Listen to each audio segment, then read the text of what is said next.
Привет, отличного дня. Сегодня у нас обзор Fulfillment Box. Fulfillment Box — это сеть складов для e-commerce продавцов. И сегодня поговорим о том, как ребята работают, как они могут помочь вам, как Amazon-селлерам, например, или вообще как e-commerce-селлерам. Будет примерно 20 с чем-то вопросов, которые помогут нам понять, как Fulfillment Box работает, что ребята из себя представляют и как они могут помочь зрителям. Сегодня с нами Виталий, создатель Fulfillment Box, и он поможет нам понять сегодня, как ребята работают. У них очень много складов, больше 20 в данный момент по всему миру, и, по-моему, это прикольно. Поймем вообще, как это возможно и как это может упростить для e-commerce селлеров их логистическую цепочку. Вот. И в описании также оставим самое лучшее предложение для работы с ребятами. Еще обговорим его. Вот. И все будет в описании. Сайт ребят там и так далее. Виталий, здорово, хорошего дня. Как ты там? О, привет. Да, все хорошо, все классно. Да, спасибо, представил. Так оно и есть. Сеть складов, преп-центры, да. Супер. Прикольно, мэн. Можешь, пожалуйста, рассказать о себе? Ты также был гостем у Олега Кузьменкова. Это Sales Assistant Talks шоу. Тоже можно ставить эпизод, кстати, в описании, кому будет интересно посмотреть. Да, расскажи о себе, мэн, и потом поговорим о том, как родилась ваша сеть. И будет еще много вопросов, думаю, будет интересно. Ну, я пришел изначально в складскую логистику, назовем это складской логистикой, из e-commerce тоже, естественно, как, наверное, большинство ребят, которые занимаются этим бизнесом логистическим. То есть начинали мы когда в 2007 году с возвратов Амазона, то есть это был наш первый шаг в e-commerce, то есть мы обрабатывали возвраты, которые скупали продавцов, у больших продавцов, которые занимаются этим. То есть скупали, потом перепродавали, ремонтировали отчасти, тогда только пошли эти нишевые темы типа LCD-телевизоров, Apple. Вот с этого всего мы когда-то начинали, и вот в течение 5 лет назад мы уже выросли до того момента, что мы поняли, что можем оказывать услугу и людям, которые в этом нуждаются. То есть мы начинали работать только в Германии, то есть я сам жил в Германии в тот момент, и, соответственно, работали мы только по Европе, только по Германии, и это был первый, скажем так, назовем это преп-центр, который мы открыли, это был как раз в городе Бремен, потому что мы там находились. То есть начали обращаться ребята с помощью, и, соответственно, шаг за шагом мы поняли, что услуга востребована. Из продавцов e-commerce на данный момент мы уже переключились большей частью именно на логистические услуги, то есть на логистику, на складскую логистику. То есть сейчас мы также в компании имеем компании, которые занимаются продажей, поэтому нам это все-таки также очень близко, и мы четко понимаем именно цели и задачи любого e-commerce, независимо от того, в какой нише он работает. Ну, прикольно, да, потому что у тебя как бы есть опыт в этом, ты с этого начинал, соответственно, все боли и всю эту цепочку ты сам проходил, и как бы прикольно, что как бы Да, на опыте ты построил это, и, соответственно, понимаешь да. язык селлеров, как бы, понимаешь? Вот. Да, мы это делаем с 2007 года, то есть в 2007 году мы начали искать себя в этом направлении, или я начал искать себя как раз тогда. И шаг за шагом мы я испробовал все модели, которые там есть сейчас на рынке. Я четко понимаю, какие боли у человека, у продавца, что ему нужно и как это нужно делать, как это нужно закрывать. Прикольно. Слушай, у вас сейчас 24 склада, правильно? Или у вас во Франции открылся последний этот, возможно, потому что я не знаю, если это включает этот склад или... Да. Ну, давай, Окей. наверное, если четко разобраться. То есть мы так вот выросли из одного склада в Германии, потом была Да-да. Польша, потом была Англия, то есть как раз. И вот шаг за шагом мы шли по Европе, и год назад мы вышли на Америку. То есть Америка была для нас таким дальним континентом, которым мы как-то как побаивались, даже можно сказать, в силу величины, размеров. И вот год назад мы сделали экспансию, и сейчас у нас в Америке 12 складов, 12 штатов. Соответственно, то есть мы открываем там, где есть Amazon, 12 штатов. Мы закрыли именно в Америке, и на данный момент 24 склада, да, все верно. 12 стран, 24 склада. Прикольно. А кто клиенты? Ну, то есть это Amazon селлеры только, Private Label, онлайн-арбитраж, wholesale, Shopify ребята какие-то. Кто ваши клиенты? Ну, мы абсолютно не занимаем какую-то определенную нишу. Нужно сказать, что, наверное, акцент, если говорить акцент, то это все-таки продавцы FBA, наверное, то есть продавцы Amazon, то есть это наша специализация, и как-то так изначально сложилось, так как мы сами продавали именно на Амазоне большую часть, то есть доходило времена, когда мы продавали до 95% всех продаж приходило с Амазона, и специализация именно в этом, то есть именно Amazon. Но мы не ограничиваем себя ни моделями, ни маркетплейсами. То есть у нас есть люди, которых мы обслуживаем, и у которых продажи идут и через маркетплейсы, через свои сайты. Все больше людей упала в ТикТок, поэтому тут мы абсолютно открыты, и у нас нет абсолютно никаких ограничений. Единственное, там, может, температурные форматы мы не поддерживаем, то есть мы не работаем с товарами температурными, но остальное все, в принципе, в свободном доступе. А дропшиперы? Работаете ли вы с дропом, дропшиперами на Amazon или там других площадках дроп? Ну, дроп — это то, с чего мы, опять-таки, это было после Амазона, была, наверное, параллельная такая ветка с дропшиппингом, поэтому в любом случае, да, то есть мы даже попросили, мы работаем с приложением ESL Pro, и они очень много для нас делают, и мы здесь как раз даже специально для дроперов сделали автоматизацию, которая как раз позволяет без работы с менеджером, без всякой переписки полностью автоматизировать все процессы. Поэтому дроперы для меня это как... Ну, не то сказать, что это я поддерживаю именно эту систему, но вот для меня все-таки дропшиппинг — это то, чем можно заниматься там параллельно. Это мое личное мнение, на чем бы я не ставил бы вот полностью весь бизнес, но тем не менее именно как склад обслуживает, то есть любой из складов обслуживает и дропшипперов благодаря именно автоматизации. Причем, если говорить именно о дропшиппинге, то люди могут автоматически выбирать тот склад, на котором они хотят работать, на который они хотят высылать товар.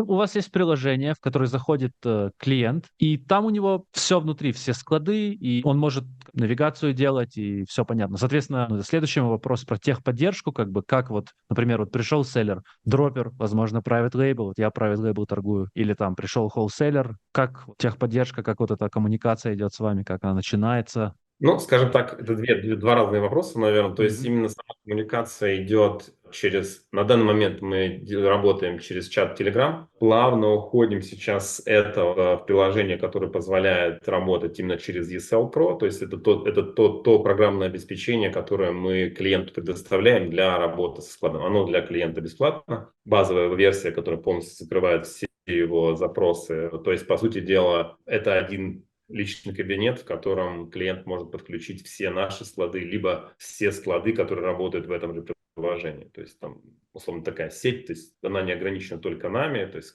клиент может обслуживаться нами, но если его преп-центр использует то же самое программное обеспечение, то он может и работать с ним параллельно. А что касается техподдержки, то, как я уже сказал, это уже в основном это Telegram, Skype, WhatsApp, в зависимости от того, как клиенту удобно. Поэтому Мгм. здесь мы полностью открыты. Но в будущем мы планируем переходить именно к программам обеспечения, потому что организовать это в формате тикет-системы, чтобы четко реагировать уже непосредственно на запросы клиента и чтобы не было путаницы. Потому что для клиента мы одни, а для нас клиентов много, поэтому там возникают свои очередные как бы проблемы, и мы хотим, вернее, мы в любом случае мы их закрываем с помощью программного обеспечения этой тикет-системы.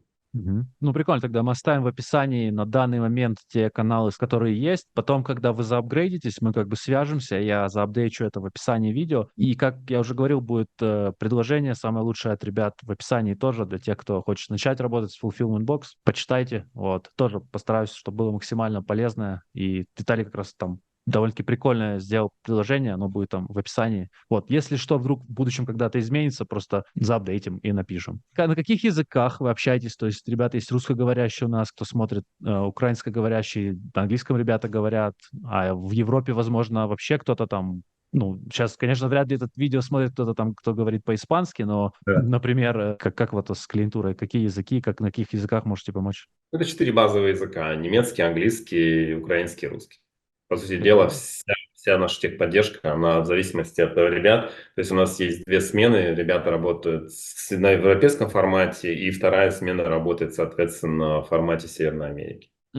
Окей, прикольно. То есть, а как процесс работы? То есть это Google таблицы есть какие-то или тот вот софт, что ты говорил, это YSL Pro? Совершенно верно. То есть у нас есть программное обеспечение, которое мы даем клиенту, в котором клиент, по сути дела, видит или заводит на все свои продукты, либо скачивает их с Amazon, подключает их к остальным маркетплейсам, то есть туда подключены, мы имеем интеграцию, или вернее софт имеет интеграцию с Amazon, с eBay, с Walmart, с различными европейскими площадками, типа Kaufland, Идеала, Metro, типа польских Allegro. То есть и оттуда, соответственно, листуются продукты, и заказы все стекаются в одно место, в один источник на сторону клиента, и потом они, соответственно, переходят уже на выбранный преп-центр. То есть если у клиента, у нас, допустим, часто Есть клиенты, у которых две компании, скажем так, одна европейская, одна американская, но продукты у них, по сути дела, одни, склады у них разные, одни пользуются европейским складом, другие пользуются американским складом. То есть это все можно аккуратненько фильтровать. И когда заказ заходит, можно заложить определенные правила. И, соответственно, заказ, зашедший в Shopify, скажем так, на европейский адрес, он отправляется, скажем так, с Германии, либо с той страны, в которую именно по правилам он должен выйти. Если он заходит и Shopify заказ из Америки, соответственно, он уходит с американского хлеба. Вот таким вот образом мы закрываем полностью как бы эти оба континента в зависимости от того, где у клиента находится товар. И клиент, соответственно, если он хочет отправить там FBA-отправку на склад в США, то он выбирает, соответственно, треп-центр в США, смотрит ближайший склад, который находится там к этому FBA-складу и отправляет непосредственно с него. То есть это довольно-таки гибкая система, которая позволяет нам эффективно работать, или клиенту позволяет эффективно работать со своими продуктами.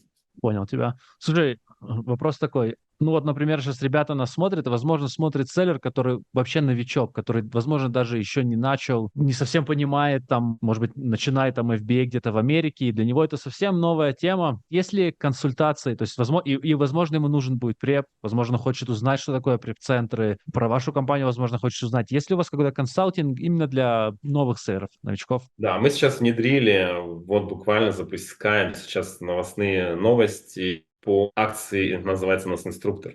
То есть мы ранее просто нас закидывали запросами помогите здесь, а как вот это, я не могу сделать что-то, какие-то мелочи с Amazon. То есть у нас есть техподдержка, которая, ну, по сути дела, не должна закрывать вопросы клиента по площадкам. То есть мы про склад, то есть техподдержка – это склад. Все, больше она ничего не касается, потому что это время, соответственно, которое никто не оплачивает, и кто-то его должен платить. Поэтому мы мы видим вот этот большой спрос, и мы создали именно вариант с инструктором, то есть мы назовем его инструктор, который занимается как раз, закрывает эту боль. То есть он, по сути дела, берет за руку клиента и показывает ему, как сделать. Он отвечает на вопросы клиента. То есть клиенту нужно загрузить картинку, там, посмотреть, как прогрузить какой-то шаблон транспортный, в каком месте какую-то настройку построить. Вот он обращается, соответственно, к нам, пишет список вопросов, чтобы не терять время на мыканье. И наш инструктор, назовем его там, это человек, который долгое время работает именно с Amazon, он, соответственно, выбирает слот, который нужен получасового формата, и консультирует человека на уже темы Amazon, Shopify или eBay, допустим, в зависимости от его компетенции. То есть, поставив вопросы, мы можем подключить правильного менеджера для этого, и он, соответственно, закрывает эти вопросы клиента. Стоит это, ну, сразу могу сказать, стоит это 10 евро полчаса, то есть 30 минут 10 евро для новичков. Для чего мы это делаем? То есть по сумме понятно, что мы не пытаемся на этом заработать, это не заработок. Это для нас скорее, мы понимаем, что после разных курсов приходит очень много брошенных в воду ребят, особенно после курсов и особенно после плохих курсов, которые все-таки имеют желание продолжать дальше, но они просто захлебываются в этом потоке информации. YouTube, он, конечно, очень хорош, но тем не менее многим просто не хватает какой-то персональной информации, и мы, соответственно, пытаемся дать ее в надежде на то, что этот клиент станет потом когда-то большим клиентом с благодарностью, будет с нами работать дальше.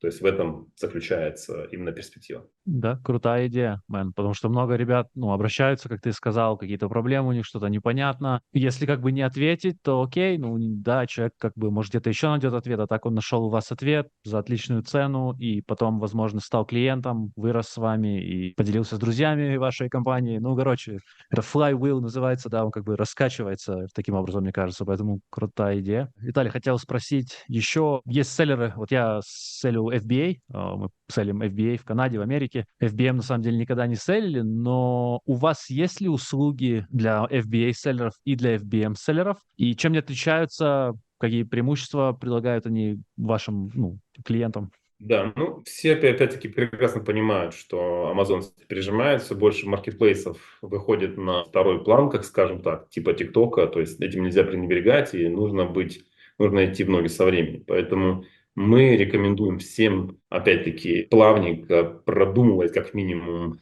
формат работы FBM, то есть отправки именно со складов, а как раз наш формат работы сети он очень прекрасно позволяет в этом участвовать. То есть, скажем так, если у клиента товар приходит с Китая, он привозит его, скажем так, на преп-центр в Калифорнию, который самый являющийся ближайшей точкой к Китаю, разгружает, отправляет на eBay, ретуры может, все возвраты может обрабатывать склад где-нибудь в Индиане, который, соответственно, дешевле по обработке. То есть тут нужно, как бы мы клиенту предоставляем эту возможность, он выбирает любой склад и может любую услугу выбирать или использовать в нужном правильном формате, потому что склады разбросаны по всей Америке, и они, соответственно, сами цены на них разные. И если обработка возврата, скажем так, где-то в Индиане может стоить $2, то в Калифорнии может будет стоить 3 или $4, потому что там все очень дорого, дорогие люди, дорогие складские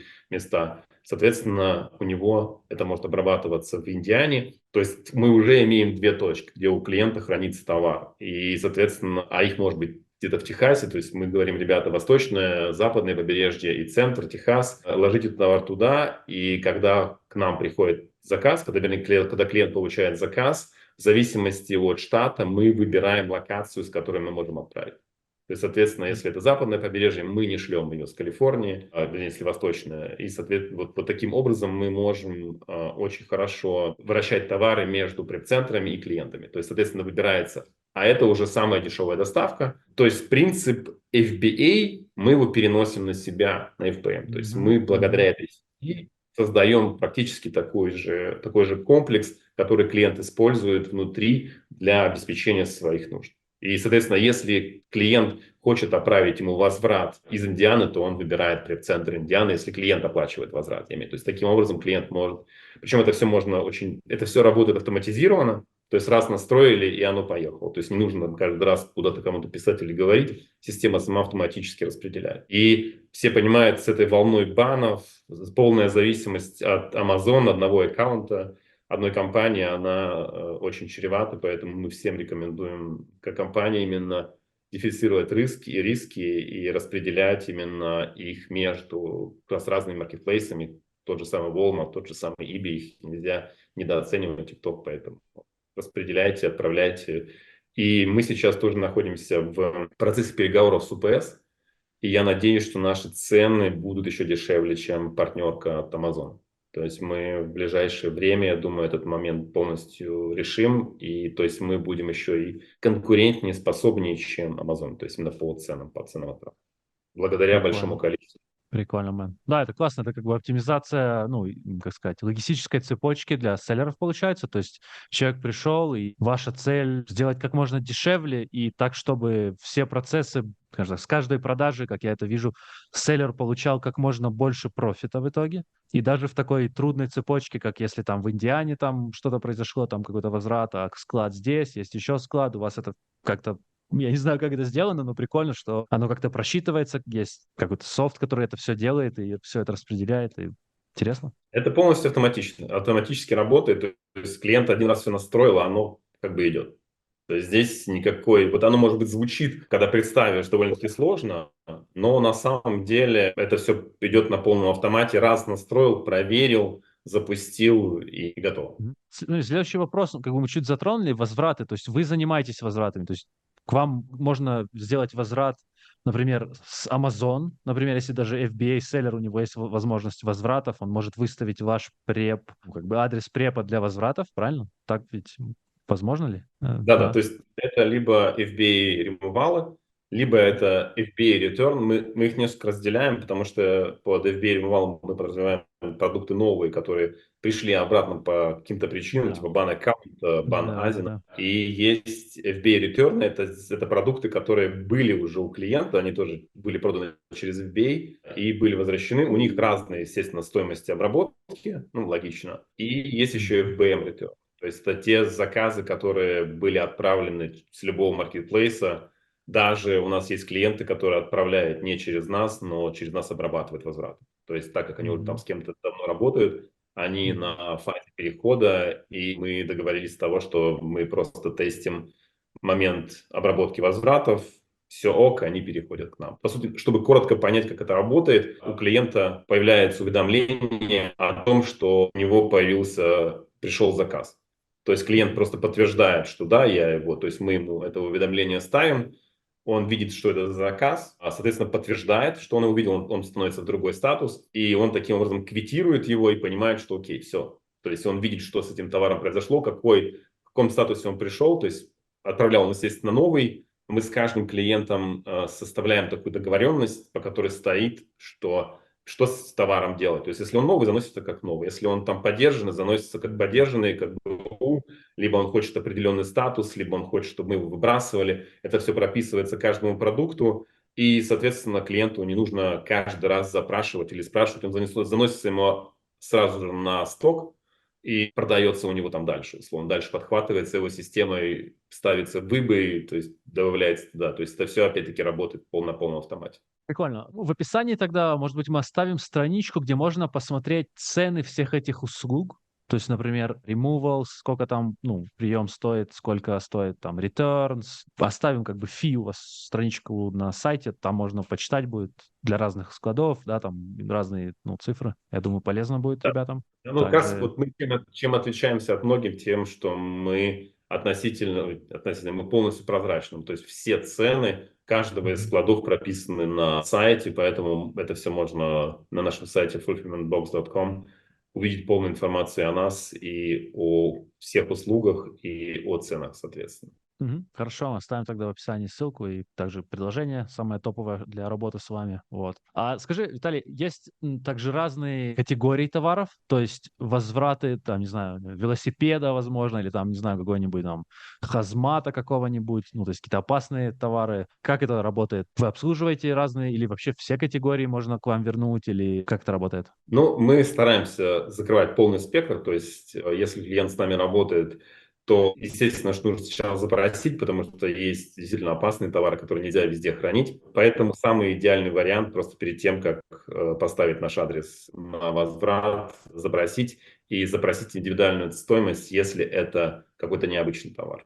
То есть ведь Мгм. нужно понимать, что если действительно это сложный товар, какой-нибудь кусок мебели, какая-нибудь мебель, то она стоит по времени намного дольше, чем какой-то там легкий продукт, вот какая-то мышка, поэтому, которую визуально можно определить, работает это или она нет. То Мгм. есть мы получаем от Мгм. клиента ТЗ, и когда приходит возврат, у нас на экране к этому продукту выскакивает как раз тот ТЗ, который нужно сделать, и мы делаем непосредственно по нему. То есть в этом плане нет, опять-таки, нет никаких таблиц, все заложено именно в карточке товара на клиента, клиент все это раз занес, и мы, если какое-то изменение произошло, клиент меняет это у себя, и мы, соответственно, работаем уже по новым правилам. Думаю, еще один вопрос, который тоже, наверное, заинтересует многих ребят, это стандартные сроки обработки заказов. То есть какие они у вас? На самом деле 24 часа, то есть мы стараемся то, что пришло вчера, то, что зашло вчера, уйти, чтобы оно шло завтра. Мы работаем также по модели Prime, по известной модели Amazon. То есть если до часа заказ заходит, тогда мы, до часа дня, тогда мы отправляем его в тот же самый день. Но это, естественно, стоит денег за срочность, поэтому, потому что мы делаем еще дополнительный обход, собираем.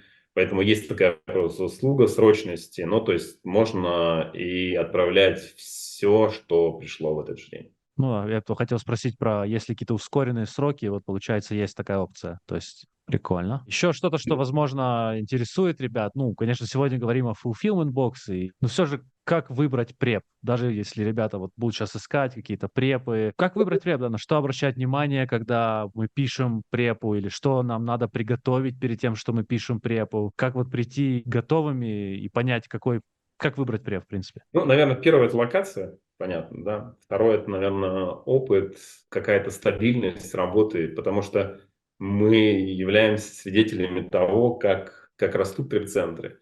И зачастую зависимость от, скажем так, пары клиентов, она очень опасна.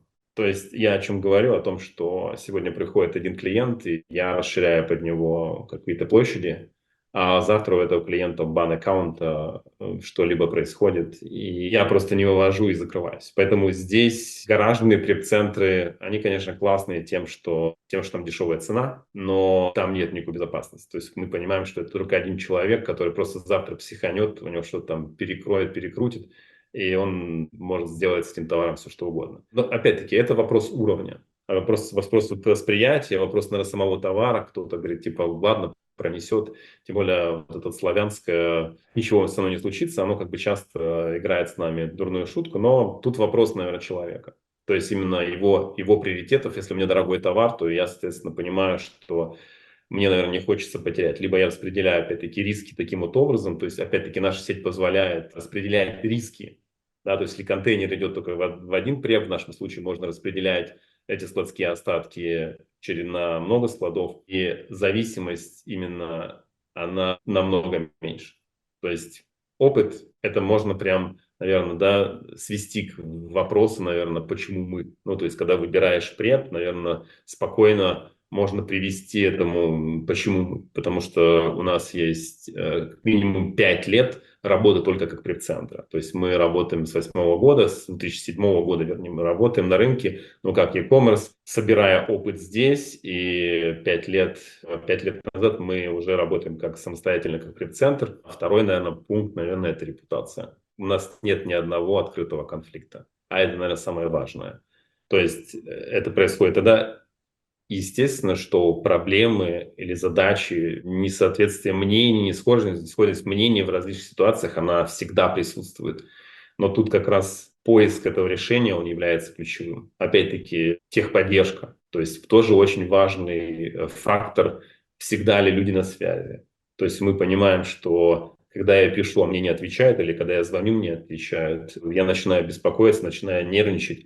Но вот один из признаков того, что что-то работает не так. То есть у нас действительно крутая техподдержка, мы очень много вкладываем в ребят, и ребята отдаются этому прямо на все 100%, поэтому тут нас никто не может упрекнуть в том, что где-то что-то работает не так. Понятно, что мелочи есть, но мы это принимаем, обрабатываем, выпускаем дальше. Опять-таки, огроменный плюс заключается в том, что человека обслуживает один менеджер, работающий со всеми складами. То есть, если у человека вопрос, он обращается только к одному человеку, а не звонит там, скажем так, имея там Разные 3-4 склады. склада.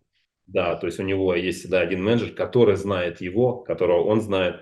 Опять-таки, у нас есть там VIP-клиенты, да, которых мы четко понимаем, и ребята работают, они то есть привязаны непосредственно к нему. То есть у нас на каждого клиента есть менеджер, он привязан за ним, и, соответственно, есть большие клиенты, там уровень обработки, естественно, на них тоже очень коротко по времени. Поэтому здесь, то есть менеджеры для меня лично, это прям очень важный фактор.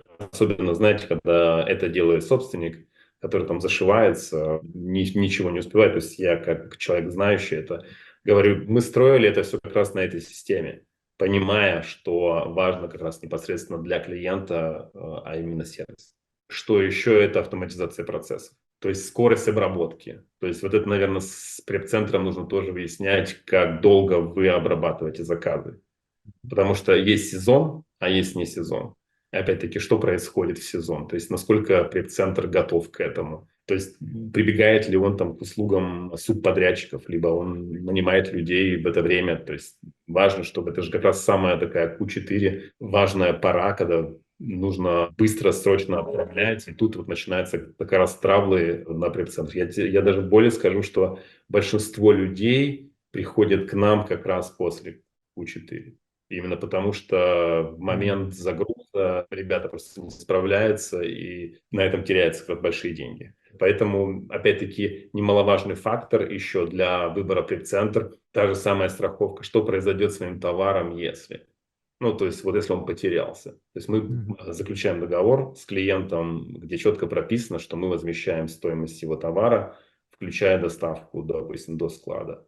Поэтому потерялся товар, разобрали максимум 2 недели у клиента деньги. То есть это, опять-таки, очень, очень важный момент. Также те же самые цены, которые у нас полностью абсолютно прозрачны, то есть начиная от старта, то есть мы всегда говорим, ребят, смотрите цены, если вас все устраивает, приходите. Ну, наверное, вот эти вот факторы, являющиеся, я бы так вот их объединил вот этим блоком. Хорошо, Виталий, спасибо, что ответил. Вот еще вопрос для ребят, у которых есть, например, дорогой товар, у которого есть тоже серийный номер. Например, работаете ли вы с серийными номерами, с сроками годности? Иногда тоже есть такие товары.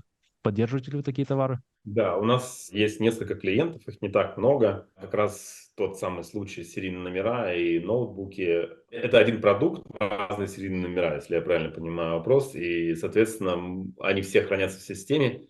И более того, клиент может выбрать, в каком заказе какой серийный номер отправить. То есть в этом заключается смысл. Это полностью тоже все автоматизировано. Работает на автомате даже через API, то есть мы подключили даже API, потому что у нас очень большой клиент работает с этим, и, соответственно, это работает на все 100%. То же самое и работает со сроком годности, то есть если клиент скоропортящийся товар или портящийся товар, тогда отправляется в первую очередь его продукты с более ранним сроком годности, который должен уйти. То есть это только настроено, и более того, клиент может, там, сделав заказ, может выбрать именно тот самый срок годности, который он хочет отправить сейчас. На ту же самую FBA отправку он может это тоже сделать. Понял, прикольно, хорошая опция. Следующий вопрос, например, открытки. Можно ли ложить к товару открытку? То есть можно ли у вас такой сервис получить? Как это сделать? Например, селлер хочет положить там какую-то открытку, в которой есть какой-то QR-код, который можно просканировать. Как они могут вам выслать? А могут ли вообще они выслать вам дизайн этого? Вы это распечатаете, положите в коробку? Как это работает? Есть ли у вас такая опция? Ну, мы можем чисто гипотетически распечатать, но, как правило, клиенты делают это самостоятельно, присылают нам уже флеера. У нас есть клиенты, М, один клиент, использующий там 5 или 6 флееров разных. Это работает, опять-таки, полностью автоматизированно, к продукту привязывается. То есть возможность привязать к продукту флаер, и на отправке система покажет нам, какой именно флаер там из его n-го количества нужно положить именно с этим продуктом. Соответственно, это тоже работает полностью автоматизированно. То есть раз заложили и забыли, называется. Понял, прикольно, классная штука. Еще вопрос про 2D баркоды. Что такое 2D баркоды? Да, это для сейчас относительно... Ну, есть на самом деле я уже пару интервью слышал, где ребята прям боготворят эти 2D баркод. У меня несколько проще подход к этому. Это, по сути дела, наклейка с баркодом, которая делается к FBA-шипменту. То есть она показывает, что находится непосредственно в данном боксе, что заметно ускоряет обработку шипмента. И это нововведение, но это уже ему относительно, можно больше полугода, наверное, даже старше. И я думаю, что это сейчас этим пользуются абсолютно все преп-центры. То есть это такое легкое, это облегчение для FBA-склада Amazon по приемке, по сути дела, продуктов. Здесь просто то, что мы этим тоже обязательно, в обязательном порядке пользуемся. И на все заказы, на все шипменты проклеиваем как раз эти наклейки. Что-то, что селлер в селлер-центре вытаскивает, как бы, что, потому что я вот, делаю там шипмент, открываю, Китай, Америка, например, и ребята там в Китае клеют, на коробку этот, то есть вот эту наклейку и высылают, или где это взять, эти 2D баркоды, как это? Ты знаешь, я даже не знаю, можешь ли ты скачать в сервер-центре. Вот я этого не знаю, потому что у нас это делается через приложение. Мгм. Вот если честно, я даже не знаю. Ну, то есть То есть, именно сможешь ли ты мгм, скачать сервер? Наверное, да, мгм, но я в этом не уверен. Ну, как бы полагаю, что да. мгм. То есть при создании шипмента чисто гипотетически там должна быть такая возможность распечатать 2D баркод. Понял. То есть это как бы 2D баркоды, это от Амазона такая опция, как бы, которая существует. Да, это, по сути дела, QR-код. То есть это бумажка с QR-кодом, который, засканировав Amazon, поймет, что внутри этой коробки. Прикольно, то, как бы это чуть приводит меня к следующему вопросу логистики. То есть, например, ребята хотят отослать из вашего препа, например, куда-то, или вообще вы с логистикой или помогаете, может быть, вы можете помочь там выслать с Китая на ваш преп в Америке, например, или как? Да, логично. Да, конечно, потому что так как мы закрываем логистические, вернее, так как называем складские вопросы, мы занимаемся логистикой. То есть мы можем привезти товар клиенту с любой точки Китая. Соответственно, это Китай, Америка, это Китай, Европа, это Америка, Европа. То есть неважно, или это перевозки внутри Америки. То есть мы закрываем на себе тоже эти задачи. То есть по выгодным ценам для клиента. То есть клиент, если у кого-то есть запрос, можно запросить, сравнить. Поэтому здесь мы открыты и к решению таких задач. Ну, то есть мы пытаемся, по сути дела, закрыть для клиента все вопросы. То есть, имея, опять-таки, там одного менеджера, клиент закрывает полностью все свои нужды по доставке продукта, соответственно, в Америку, скажем, или на пресс-центр, и при дальнейшей отправке или распределении его по клиентам, либо при отправке на Amazon FBA. То есть как бы селлер, например, опять же, купил там в Китае, обратился к вам. Возможно, что даже, например, ну, если я правильно понимаю, а можете вы на FBA выслать? Например, он говорит, ребят, нужна помощь, но сразу же на FBA из Китая, например. Тоже, Да, да? конечно, ты понимаешь, мы же понимаем, что, по сути дела, преп-центр является дополнительным источником, вернее, не источником, а дополнительным потребителем. То есть это то, что, по сути дела, клиент должен избегать. И мы это прекрасно понимаем. Но Интересно. есть, да, но есть случаи, когда клиенту это выгодно. То есть именно и мы для этого и существуем, не для того, чтобы нагружать клиента лишними расходами, а для того, чтобы помогать ему.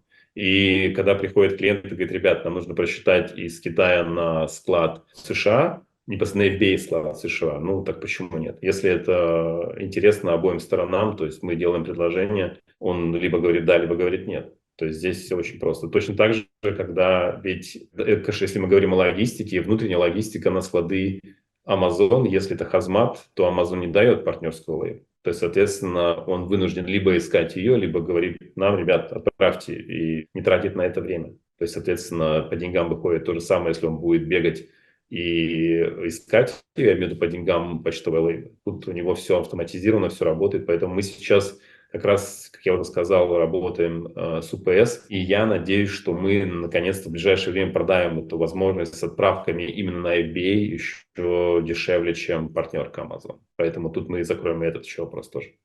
Ну, это круто. Слушай, я тоже хочу добавить к этому, что, ну, вот, например, мы с ребятами работаем, с разными там компаниями логистическими, они помогают там, но было так, что не всегда у них, вот я помню, был случай, когда мы с Канады в Америку надо было выслать, ну и ребята, большинство они высылают там Китай, Америка, Китай, Канада, они нам очень помогают, мы работаем, но вот с Канады в Америку, например, не было решения у них, то есть, ну, соответственно, это хорошо, что у вас есть возможность узнать, если у вас будет такая возможность перевести, как бы, например, там, опять же, как ты сказал, внутренний где-то в Европе или там между странами. Прикольно. Ну, Канада в любом случае, мы работаем в Канаде, Мгм. поэтому, вот, допустим, трансфер из Канады в Америку, он для нас открыт. То есть мы можем Мгм. логистикой из Канады в Америку или из Америки в Канаду решить вопрос на 100%. Оно не всегда выгодно нам, то есть мелкие заказы, естественно, это все неинтересно. Ну, понятно, что ради одного пакета все должны понимать, что это неинтересно преп-центру. То есть да, мы просто говорим, ребят, неинтересно, покупайте лейбл самостоятельно, либо если это клиент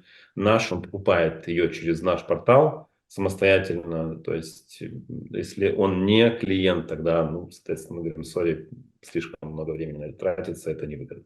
Тогда следующий вопрос, ну, мы чуть затронули это, но вот первые шаги, как вот начать работать? Сейчас ребята, может, услышали, так, интересно, есть логистика, есть много складов в разных странах, можно, опять же, почитать в описании, будет ссылка на сайт, посмотреть цены. Окей, ну как начать работать? Это кнопка «Начать» на сайте или написать вам в Телеграм лучше, или почту выслать? Да, Как бы вот на данный да, момент. в идеале, если эта заявка будет через сайт, то есть тогда отдел продаж подхватит ее, соответственно, мы должны понять, что клиенту нужно, мы посоветуем ему нужный прецентр. То есть, как правило, клиенты, на самом деле, приходя, уже знают, какой прецентр выбрать. Опять-таки, локация, она важна, посмотрев цены, то есть человек может сравнить хранение, он четко осознает, мне нужно хранение, у меня товары там долго хранятся, либо у меня высокая оборачиваемость, мне нужно обязательно там, прецентр в Чикаго, который в данном случае у нас дороже, допустим, потому что очень дорогие площади складские, чем тот же самый склад в Индиане. Поэтому тут клиент приходит, опять-таки мы просим всегда приходить через сайт, потому что для нас это лучшая обработка, то есть возможности, чтобы понять, что клиенту нужно. То есть он попадает в техподдержки, в отдел продаж, ребята оценивают, дают рекомендации, передают уже, соответственно, в отдел в техподдержки, где мы клиенту уже предоставляем доступ в аккаунт, заводим, соответственно, аккаунт ESL Pro и подключаем его там уже к центру, соответственно, обучаем начальным. То есть все это бесплатно, то есть мы не берем деньги за инвайт, у нас нет никаких абонентских плат, то есть мы здесь заключаем договора, которые, по сути дела, нужны только для того, чтобы понимать, что делать в проблемном случае. То есть он не обязывает работать только с нами, и, соответственно, клиент может зайти, подписать договор может зайти там только через месяц, через два, через три. Это ни к чему абсолютно не обязывает. То есть через сайт, там, ребята заходят, начать, там, и полетели, как бы там, ну, будет Да. какая-то Там уже, цепочка там там уже ребята сообщений. Да. Да, там ребята уже платят и делают все, что нужно. Да. Сам в идеале это просто через сайт. Да. Да, тоже при составлении заявки можно будет сказать, что ребята пришли через вот этот видео или через Вову, там, или через нашу группу Amazon Свобода, возможно, в Телеграме, и тогда вы сможете понять, что ребята пришли с видео, и так можно будет дать ребятам тоже как бонус там. Да. Давай, соответственно, мы можем так и сделать, что если ребята приходят и пишут кодовое слово Вова, то тогда мы, соответственно, даем им 2 недели бесплатного хранения на любом из складов и 10% на первый месяц складского обслуживания. Прикольно. Классный оффер, спасибо. Да, ставим в описании также. Хорошо, например, ребята воспользуются кодом, получат там скидку, бесплатное хранение, прикольно. А как вам платить? Как можно? PayPal, там, Pioneer, банк, Да, или как? ну, любая форма оплаты, то есть мы поддерживаем любую форму оплаты. И Payoneer, и PayPal, и на прямые переводы на американский счет, на европейский счет. Благодаря этой самой сети мы можем принимать оплаты где угодно. То есть в Европе, то есть у нас очень много селлеров как раз из Восточной Европы, из стран бывшего СНГ, соответственно, здесь эти вопросы решаются очень легко. То есть я знаю, Прикольно. что, допустим, у ребят есть проблемы с американскими компаниями, потому что все эти wire платежи, они стоят дополнительных денег, дополнительных транзакций. Здесь мы можем с клиентом как бы договориться, и, то есть он получает счет, официальный счет от компании и оплачивает его на нужную, на неподходящую ему форму оплаты. Понял, прикольно. Ну, в принципе, с вопросами про ваш сервис и про Fulfillment Box, как бы, можно сказать, закончили. Хотел тебе задать вопрос про твои скиллзы. Ну, вот как бы 24 склада, команда, я понимаю, там сайт у вас, есть система, в которой люди пишут что-то, общение, то есть ты это выстроил, есть какие-то команды в разных странах, и поддержка там 24 часа получается. Вопрос тебе, как ты выстраиваешь вот такую систему, как ты мыслишь, типа, в плане, чтобы такое получилось, как бы, ведь компания работает, компания, ну, то есть как вот ты думаешь так, чтобы у тебя вот получалось строить? Компания круто работает, я скажу. Но здесь, Официально. наверное, да, здесь, наверное, команда. То есть правильные люди рядом, это является для меня лично ключевым фактором, учитывая то, что я не работаю там 24 часа, как это было там раньше.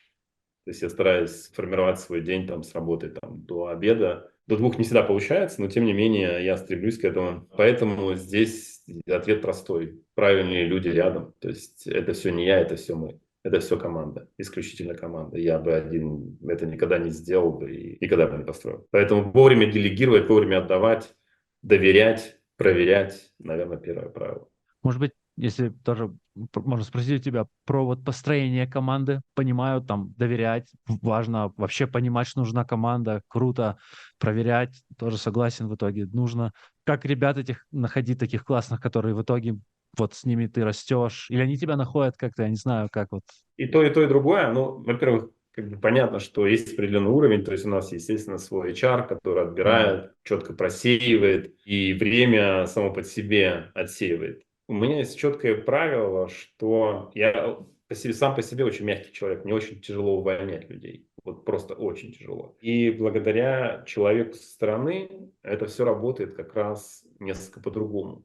То есть люди, Мгм. задача которых, то есть то, что я говорю сотрудникам, самое важное, ребят, мы здесь для того, чтобы работать, зарабатывать деньги, а не для того, чтобы друг с другом сюсюкаться. Поэтому, наверное, нужно вовремя понимать, что это не твой человек, что тебе с этим человеком не по пути. Если ведь самое простое, о чем нужно при этом думать, ведь если не сделает твой сотрудник, то это будешь делать ты. Все, это Мгм. самое ключевое правило, которое должно работать в голове. Потому что я не хочу этого делать. Поэтому я сам по себе относительно ленив. Поэтому не хочу. Я, соответственно, ставлю задачи HR, и тот под них ориентируясь уже отсеивает.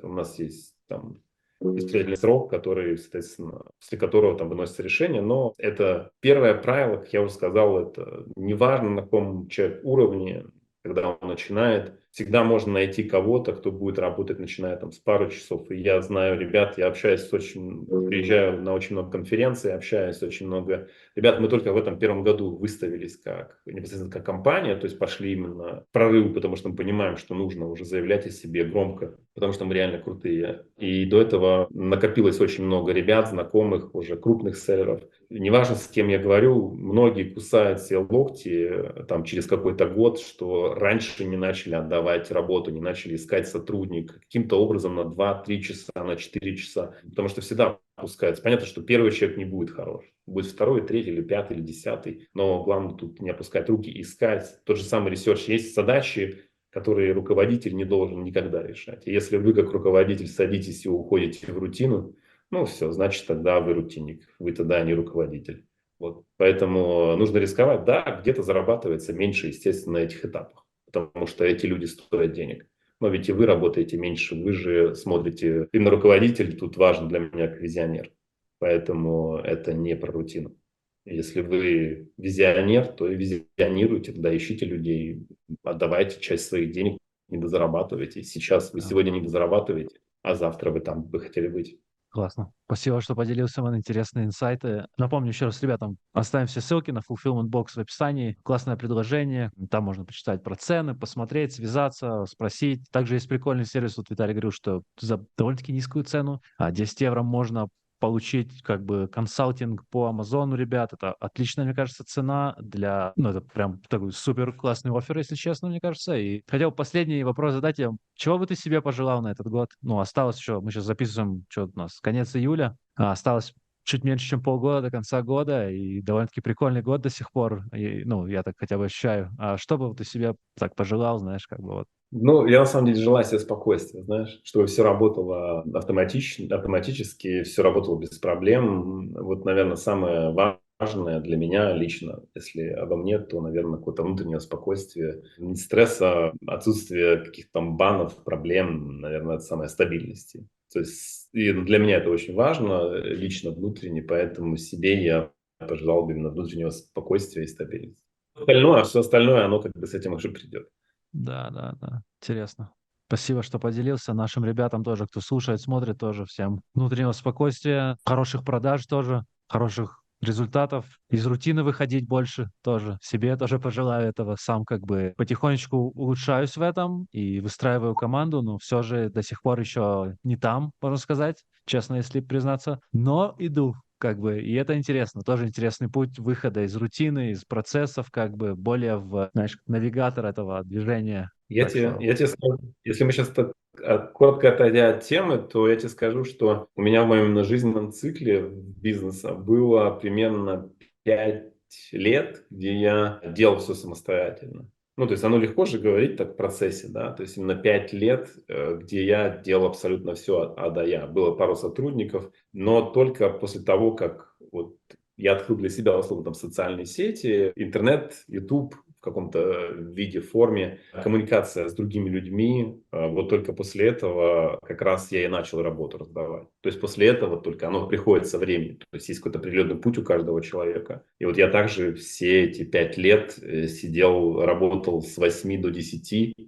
не 2 часа, там, да, да, 14. Вот 14. поэтому, да, поэтому это все как бы позади. И здесь важно пытаться смотреть по сторонам и думать, как из этой рутины быстрее вылезти. Есть приложения, есть то, где приложения помогают, тогда нужны люди, соответственно, то есть под кого-то подключать, делать, работать, двигаться вперед. Главное двигаться вперед, не стоять на месте. Тоже книги могут помочь некоторые именно вот в этих процессах выхода. Может быть, ты читал «И миф», неплохая книга, или «Е миф», это Майкл Герберт. Ну, он объясняет как бы там, что вот, ну, часть из того, что, о чем говорится, это что вот как выходить из... И как вообще смотреть на бизнес, что ты не в бизнесе, а working on the business, not in the business. You know what I mean? Типа, да, мне тоже я много, ну нет, относительно много лет, меньше много, чем ты, но я занимаюсь бизнесом с 2016 года, и как бы это процесс, как бы сначала там вообще все сам делаешь, и потихонечку вот я уже как бы начинаю, ну, уже в процессе делегирования и выстроения каких-то систем, процессов, понимания, что такое SOP на английском, это Standard Operating Procedure, это процедуры, которые люди получают в виде там чек-листов,